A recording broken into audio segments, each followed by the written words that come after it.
পটলের এই নতুন রেসিপি একবার খেলে বারবার বানিয়ে খেতে ইচ্ছে করবে। এত মজাদার স্বাদ হবে যে 10 দিন পর্যন্ত মুখে লেগে থাকবে। রুটি, পরোটা বা গরম ভাতের সঙ্গে বেশ জমে যাবে। কিন্তু আসল রহস্যটা লুকিয়ে আছে একেবারে শেষে। শেষে এমন একটি বিশেষ জিনিস দিয়েছি যেটি দেওয়ার পর এই সাধারণ পটল হয়ে যায় অসাধারণ সুস্বাদু। বেশিরভাগ মানুষই এই ছোট্ট টিপসটি জানে না, তাই ভিডিওটি একদম শেষ পর্যন্ত দেখুন, না হলে রেসিপির সবচেয়ে গুরুত্বপূর্ণ অংশটাই মিস করবেন। হ্যালো এভরিওয়ান, আসসালামু আলাইকুম, welcome back to my channel.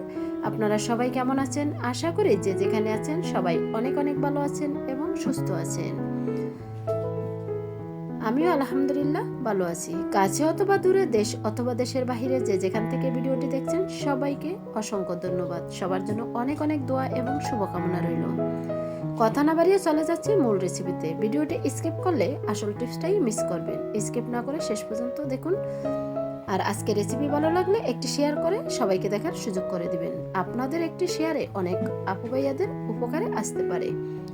আর আমার চ্যানেলে নতুন হলে চ্যানেলটি সাবস্ক্রাইব করে বেল অন করে রাখতে পারেন নিত্য নতুন সাধারণ জিনিস দিয়ে অসাধারণ রেসিপি এবং টিপস পাওয়ার জন্য। কথা বলতে বলতে এখানে পটলগুলো আমি খোসা ছাড়িয়ে তারপরে মাঝখানে ফালি করে কেটে নিয়েছি। আর কিভাবে কেটে নিয়েছি একটু খেয়াল করলে বুঝতে পারবেন। আজকে সম্পূর্ণ রান্নাটা হবে একদম পানি ছাড়া, আর এতটাই মজাদার যা মুখে 7-10 দিন অবশ্যই লেগে থাকবে। তাই চলুন রান্নাটা শুরু করে দেই। চলে আসলাম কিচেনে।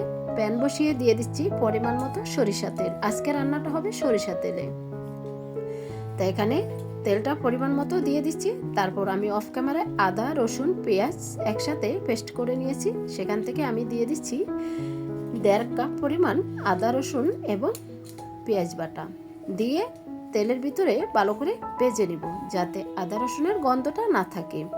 মশলাটা যত পারফেক্টভাবে কষিয়ে রান্না করবেন ততই আপনার রান্নার স্বাদ বেড়ে যাবে। আর এই রান্না যে খাবে সে কিন্তু আপনার প্রশংসা করবেই।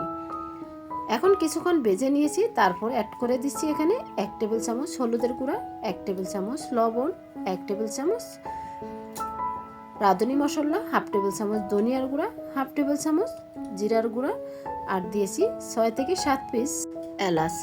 তারপর দিয়ে মশলাটা ভালোভাবে কষিয়ে নেব। চুলা লো হিটে দিয়ে মশলাটা একটু ভালোভাবে কষিয়ে নিতে হবে। এখন দিয়ে দিচ্ছি সামান্য পরিমাণ ফুটন্ত গরম পানি। পানিটা দিয়ে মশলাটা কষিয়ে নিব বেশ কিছুক্ষণ ধরে, যতক্ষণ পর্যন্ত মশলার উপরে তেলটা বেশি না উঠবে ততক্ষণ পর্যন্তই কষিয়ে নিতে হবে। এখন আমি দিয়ে দিচ্ছি এখানে 1 টেবিল চামচ কাঁচামরিচ বাটা। কাঁচামরিচ বাটায় তরকারির স্বাদ কিন্তু বহুগুণে বাড়িয়ে দেয়, তাই কাঁচামরিচ দিয়ে আবারও কিছুক্ষণ নেড়ে চেড়ে নিচ্ছি।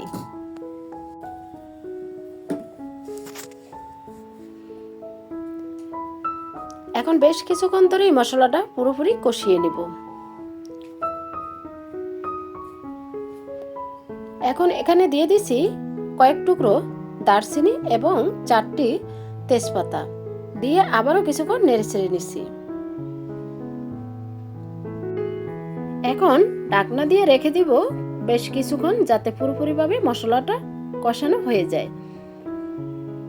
এখন ঢাকনা তুলে নিচ্ছি। দেখতেই পাচ্ছেন উপরে তেল বেশি উঠছে, যাতে মশলাটা পুরোপুরি কষানো হয়ে গেছে বোঝাই যাচ্ছে। এখন আমি দিয়ে দিচ্ছি এখানে গরুর মাংস, কিছু হাড়, চর্বি আর কয়েক টুকরো মাংস। সম্পূর্ণ রান্নাটা আজকে হাড় চর্বি দিয়েই হবে, জাস্ট কয়েক টুকরো মাংস দিয়ে দিছি। এখন আমি ভালো করে কষিয়ে নিব। কখনো কি খেয়েছেন গরুর মাংসর হাড় এবং চর্বি আর অল্প মাংস দিয়ে এই পটল রান্না, তাও আবার পানি ছাড়া? যদি খেয়ে না থাকেন আজকে রেসিপি দেখে আপনিও বাসায় ট্রাই করতে পারেন। এই পটল রান্নাতে এক ফোঁটাও পানি দেওয়ার প্রয়োজন নেই, কারণ এই পটল রান্নাটা এতটাই সুস্বাদু হবে যা আপনি নিজেও কল্পনা করতে পারবেন না।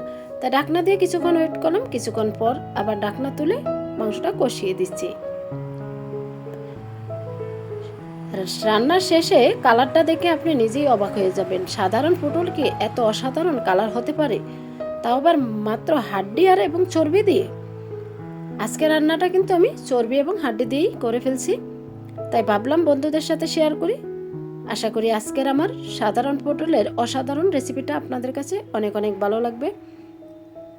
বন্ধুরা, রেসিপির মাঝে এবং ভয়েসের মাঝে ভুল ত্রুটি হলে ক্ষমার দৃষ্টিতে দেখবেন, আর সবাই সবার জন্য দোয়া করবেন। আবারও ঢাকনা দিয়ে বেশ কিছুক্ষণ রেখে দিছি। কিছুক্ষণ পর ঢাকনা তুলে নেড়ে ছেড়ে দিছি। এখানে মাংস থেকে অনেকটাই পানি বের হয়েছে আর তেলটাও বের হয়ে গেছে। আর এই পটলটা আমি ভেজে রান্না করব না, তাই এখন দিয়ে দিছি হাড়ের ভিতরে পটলটা দিয়ে আমি কষিয়ে নেব। এই মাংসতে যে পানিটা আছে সেটাতেই পুরোপুরি পটলটা রান্না হবে, কিন্তু চুলা লো হিটে দিয়েই রান্না করতে হবে।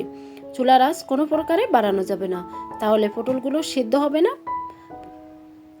পানিটা শুকিয়ে যাবে। এখন আমি বেশ কিছুক্ষণ কষিয়ে ঢাকনা দিয়ে ওয়েট করছি 5 থেকে 7 মিনিট। 7 মিনিট পর ঢাকনা তুলে আবারও নেড়ে ছেড়ে দিব। এখানে দেখতেই পাচ্ছেন পটল থেকেও অনেকটা পরিমাণ পানি বের হয়েছে। এখন আবারও কিছুক্ষণ আমি কষিয়ে নিচ্ছি।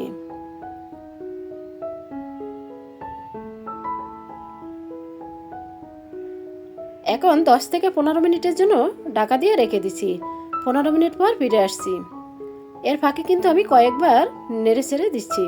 দেখতেই পাচ্ছেন পুরোপুরিভাবে একদম পটলটা সিদ্ধ হয়ে গেছে, কালারটাও খুব সুন্দর আসছে, একদম বাজা বাজা হয়ে গেছে। এখন আমি প্রায় 10 মিনিটের মতো চুলার আঁচ বাড়িয়ে একদম কষিয়ে নিব, যাতে পটলটা বাজা বাজা হয়ে যায়। এই পটল তরকারিটা দিয়ে আপনি রুটি পরোটা বা গরম ভাত যেটার সঙ্গেই খান না কেন, খেতে কিন্তু ভীষণ টেস্টি হবে। অন্য তরকারি খাওয়া একদমই ভুলে যাবেন। যারা পটল পছন্দ করে না তারাও কিন্তু তৃপ্তি করে খেয়ে নেবে। দেখতেই পাচ্ছেন কালারটা মাশাআল্লাহ অনেক সুন্দর আসছে, তাই আমি বেশ কিছুক্ষণ ধরে কষিয়ে নিয়েছি। এখানে আমি বিশেষ একটি ফোড়ন দিব। সেটা যদি আপনারা পছন্দ না করেন তাহলে আপনারা ভাজা জিরার গুঁড়াটা দিতে পারেন। এখানে আমি মৌরির গুঁড়া দিয়েছি। মৌরির গুঁড়া দিলে রান্নার শেষে ফ্লেভারটা খুবই সুন্দর আসে, তার জন্য আমি এখানে হাফ টেবিল চামচ মৌরির গুঁড়া দিয়েছি। মৌরির গুঁড়াটা দিয়ে বেশ কিছুক্ষণ আবারও নেড়ে ছেড়ে নিচ্ছি। আর দেখতে পাচ্ছেন এখানে এক ফোঁটাও পানি নেই, একদম তেলের ভিতরে ভাজা ভাজা হয়ে গেছে।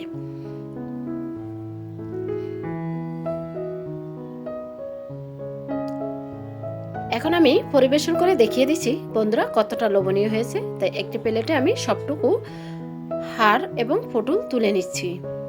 আর তেলটা কিন্তু গলেই গেছে। আর এখানে 2 থেকে 3 টুকরা শুধু মাংস দিয়েছি, কারণ এই হাড় দিয়ে পটল খেতে কিন্তু ভীষণ টেস্টি। আপনারা খাসির মাংস অথবা মুরগির মাংস দিয়েও এইভাবে রান্না করে খেতে পারবেন। রান্নার প্রসেসটা কিন্তু একই থাকবে। আমরা তো সবসময় মাছ দিয়ে এবং চিংড়ি মাছ দিয়েও খেয়েছি, কিন্তু হাড় দিয়ে কখনো না খেয়ে থাকলে এই রেসিপিটা ট্রাই করতে পারেন। আর দেখতেই পাচ্ছেন কতটা লোভনীয় হয়েছে।